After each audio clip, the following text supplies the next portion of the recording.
Hey, how's it going? I am extremely excited to be presenting you this video. We're going to be covering the welcome automation. It is by far the most important automation you can have in your Klaviyo account. It generates you the most revenue. If you're not doing it properly, you're simply leaving so much money on the table.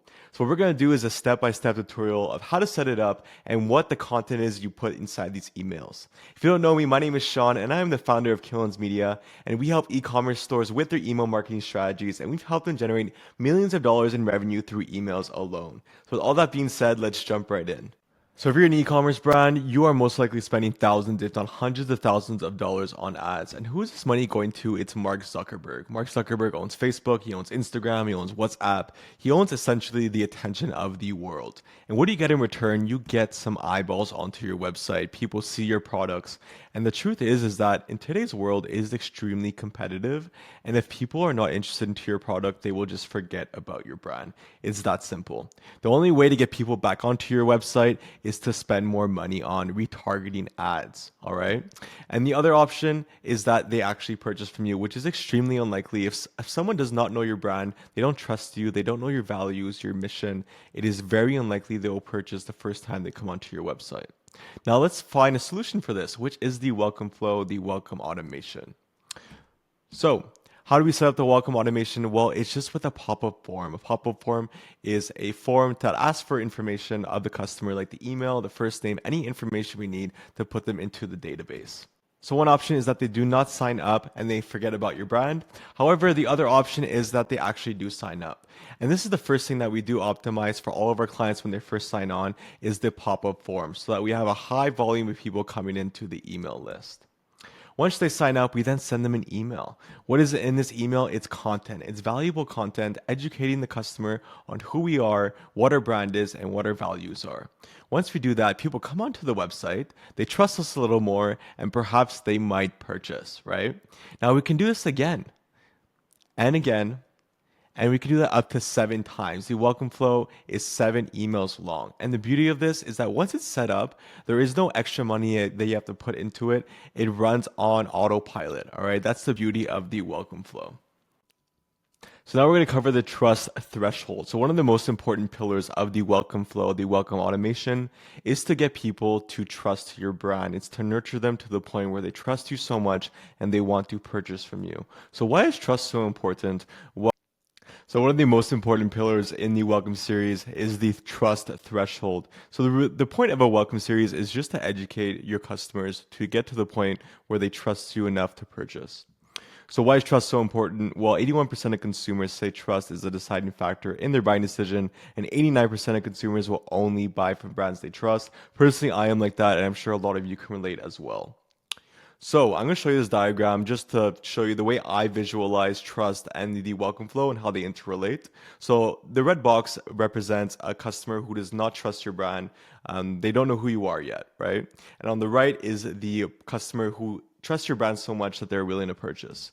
Now we need to build a bridge, all right? But the bridge cannot sustain itself without pillars.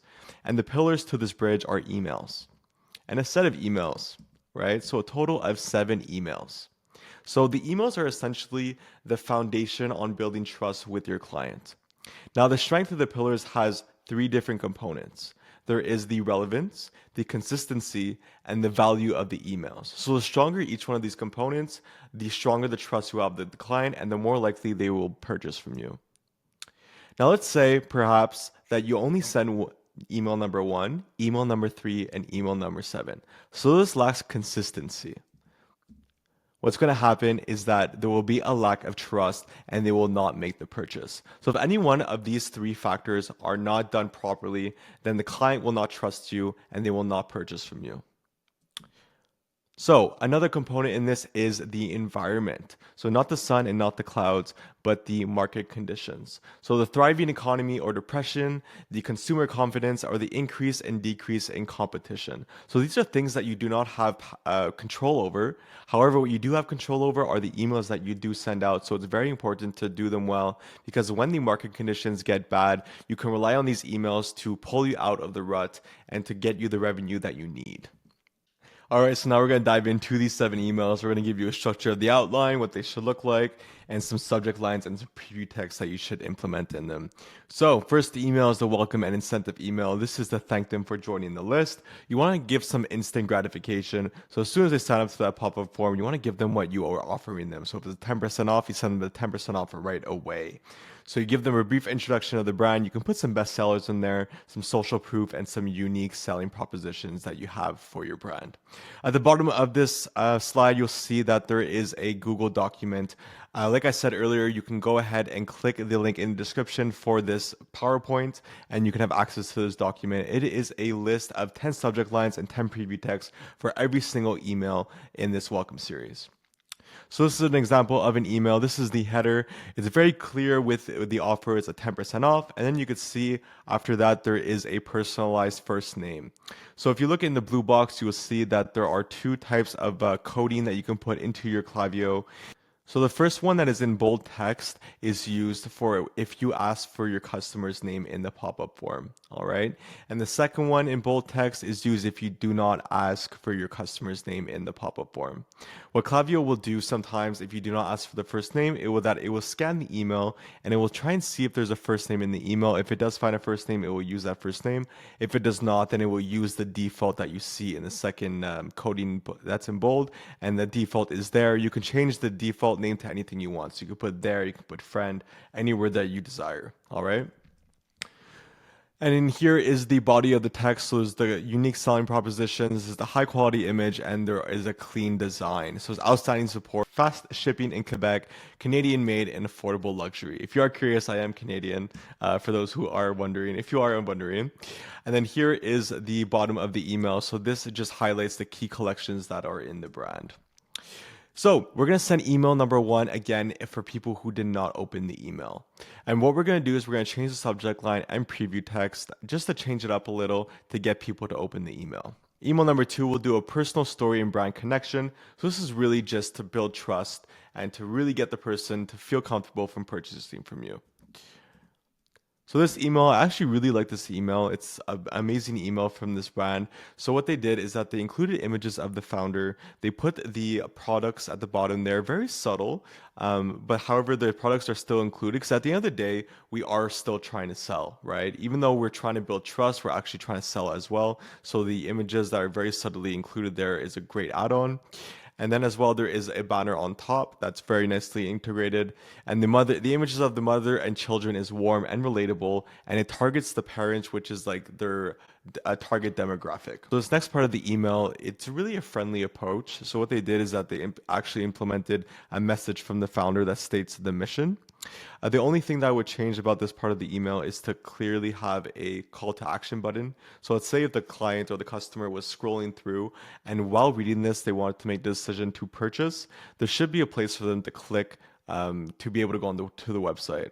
If there is no place for them to click, then they have to go looking, which hurts your conversion rates.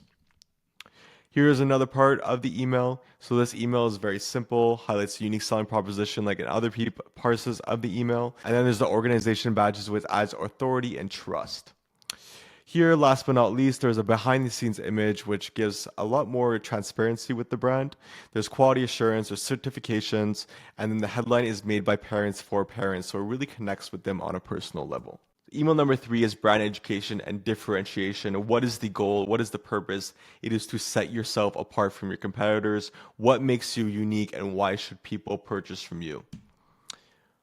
So I love this email. This is a great email. So if you look at this header, it has a clear image of the product and then a very clear CTA that matches the branding. And if we move on, here is some education. So they really blatantly just say that there is a myth, which is melatonin is just for sleep. So it really brings curiosity and you want to learn more about what they're talking about, right? So there's an engaging visual, encourages the readers to keep on reading.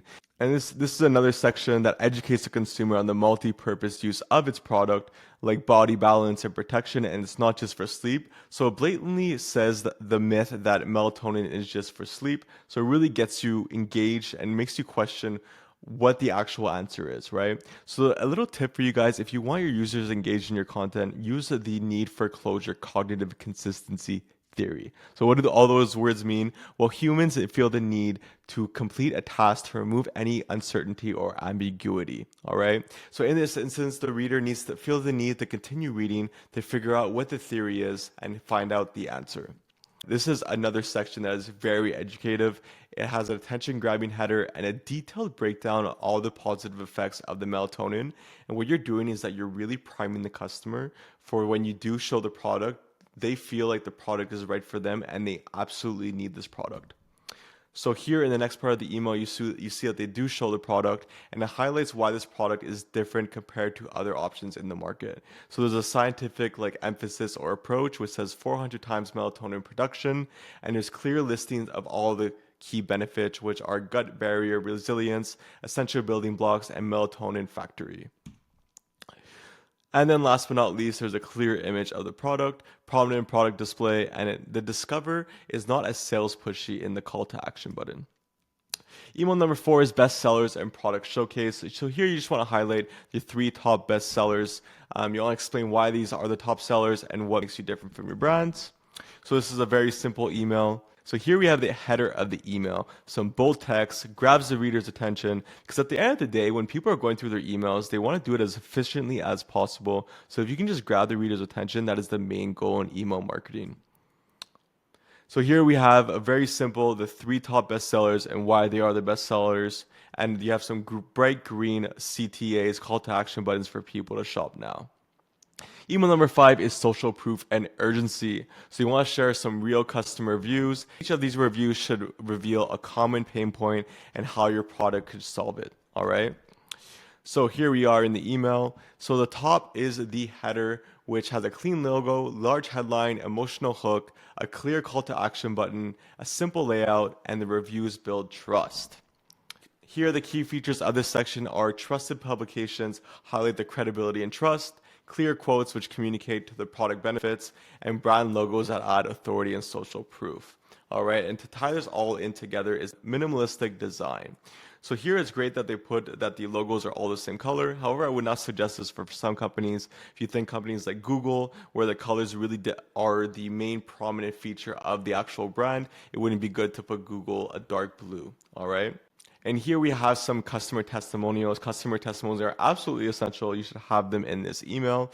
And as you can see that they did not put the actual images of the clients. What we've seen through our testing is that when you put the images of the clients' faces, it actually leads to higher conversions. And then email number 6, new incentive for non-buyers. All right, so if someone hasn't purchased yet, we want to send them another promotion. However, not the same promotion as the one that was being offered in the pop-up form. So here is the header, here is the email. So here we have a 50% off promotion, and you want to create a sense of urgency. So that's why at the bottom they said only in the next 24 hours.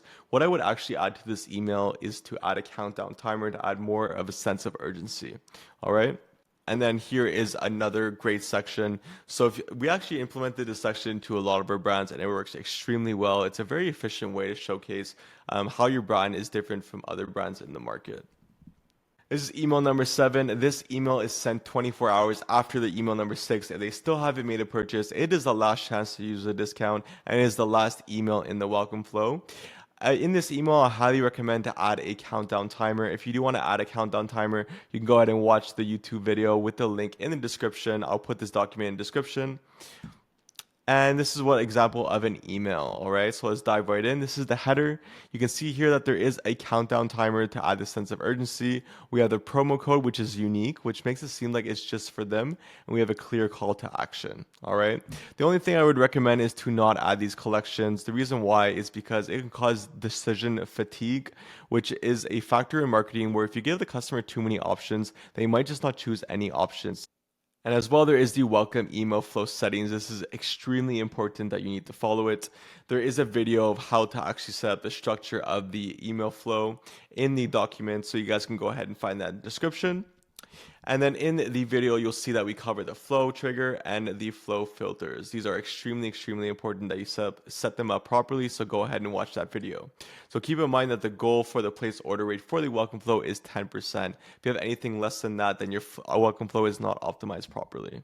So with all that being said, thank you for taking the time to watch this video. It is much appreciated. I hope you found a lot of value in it. And if you are an e-commerce brand owner and you do want some help with your Klaviyo accounts, you can go ahead and book a call with a link in the description. We can have a quick chat on how we can help you. With all that being said, I hope you have a great day and take care. Bye-bye.